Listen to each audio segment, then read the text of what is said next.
So today I want to talk a little bit more about building messages. I think the previous video was not that clear, so I'm going to focus on the message. So our objective is to get a little bit more details about how to build a message. So I'm assuming that the workflow builder is installed. Of course, there's a zip file available for download. So here, this is the workflow that we have been building. So we have a vacation request, which goes to a user that approves or rejects it, and an approval, appropriate notice is being sent. So this is the workflow that we built. So uh, I want to take the notification and I want to explain it a little bit further. So a notification has attributes, messages, and of course there's a notification and there's a performer. The node performer is the person to whom the message needs to be sent. So let's dive into one by one. So the first one is attributes. So before we get into the attributes, let's look at the message that we have. So we have this is the sample message that we built. So it has a requester and a variable, approver and a variable, a from date and a variable, and of course all the other variables are there. So these variables carry these variables make the message dynamic rather than hard coding the message. Let's look into it in the workflow. So I've opened the workflow builder and I've expanded the attributes. So these are the attributes that would go into the message. So let's look at the attributes one by one. So the attributes are defined. Some of the attributes are defined as type role. So I will connect this role type to the role that's used in the notification, and some are dates. In some cases, it's a text. In some cases, it's a form, and we specified the form there. So let's look at the message.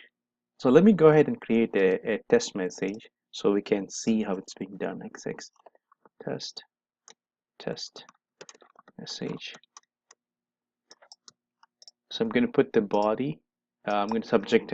You can make this subject dynamic within another attribute. I'm not going to do that. So let's go ahead and type in the message. So in the text body, I'm going to type in the message. So I've typed in the message. Let's look at the roles. We don't have to worry about the roles at this point. So here is the message. But now let's go ahead and save it. So I created the message, but I have not linked the attributes to the message. So let me go ahead and do that. So let me go ahead and bring the requester, the approver, the from date, the to date, the comments. Let me see what else is missing there. So I think that's pretty much it from the attributes. Now let me go ahead and create. So now we have the attributes. Attributes are tied to the message. Now let's go ahead and create a notification. So I'm going to click on right click and create a new notification. Create as test. The function name, you can create a function. For example, we can create a function that would, as soon as the message is sent, you write to a table. Now this message is being sent on this date. You could do that, or you can perform any other activity here. But I'm not going to do into that. So let me go ahead and click on and select my message and click apply. Let's go ahead and add it to the vacation rules. I'm just going to delete the approve, and I'm going to put the test message here. Of course, I'm going to connect this to approve. I'm going to connect the connect the test to the vacation approved. So at this point, we have attribute. Attribute is tied to the message. The message is tied to notification.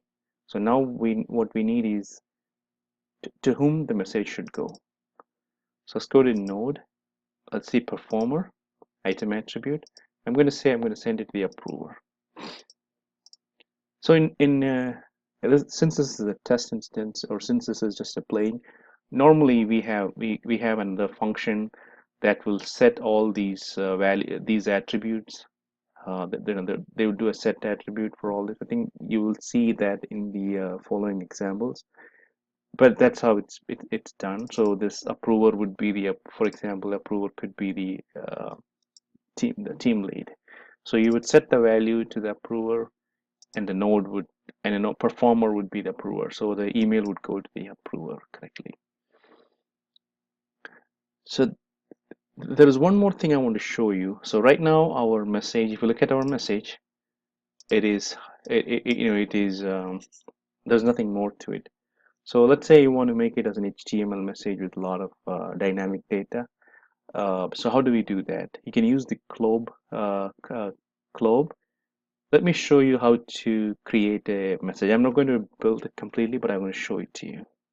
So let's go ahead and create a new message that will have uh, a PL SQL document that will generate the message. So let's call it XX test PL SQL test.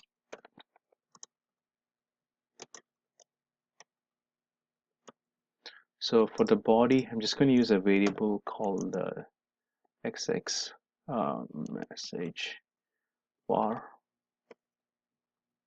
Subject, I can put another one, ampersand XX message sub.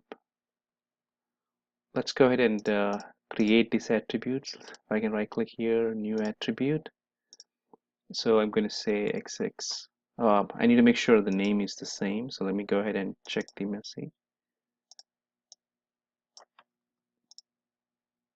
So let me go ahead and create the attribute. I'm going to put the same name. It's a text. I can, of course, source is send. So this is a dynamic message. So I'm going to put a length of 200. So we can leave the constant. So we will specify, we will build this in the setter attribute. We will assign value to this in the PL SQL function using the set attribute. Let me also go ahead and create a new attribute for the message. So let's go ahead and say I forgot the exact name for the variable. So let me go ahead and create the attribute with the same variable. Display name can be anything.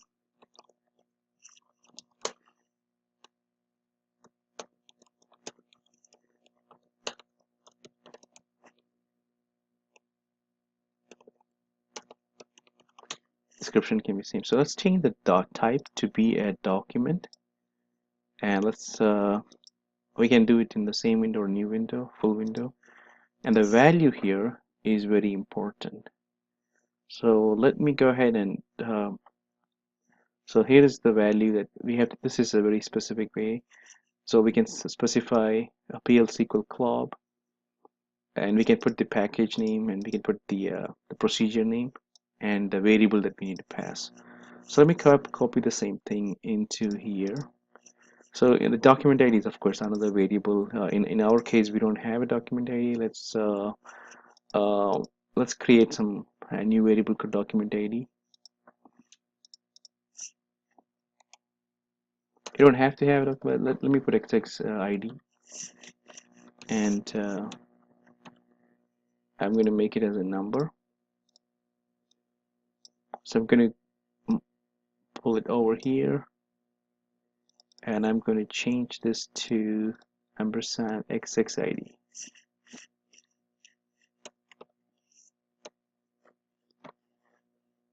So within this package, we're going to build the message. So then this message would come in dynamically, or you can have a better formatted message using PL SQL.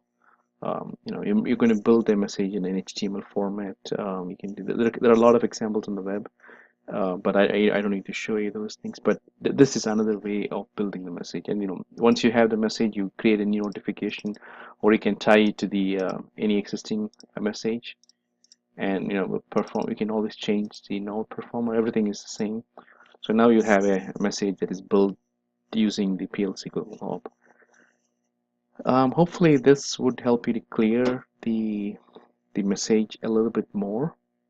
So a message has three parts. One is the attribute, the subject, the message itself, and finally the notification. And once the notification is attached to the process, you're going to tie who is the performer, or who should get the email, or who should get this message. So that's pretty much it. Thank you.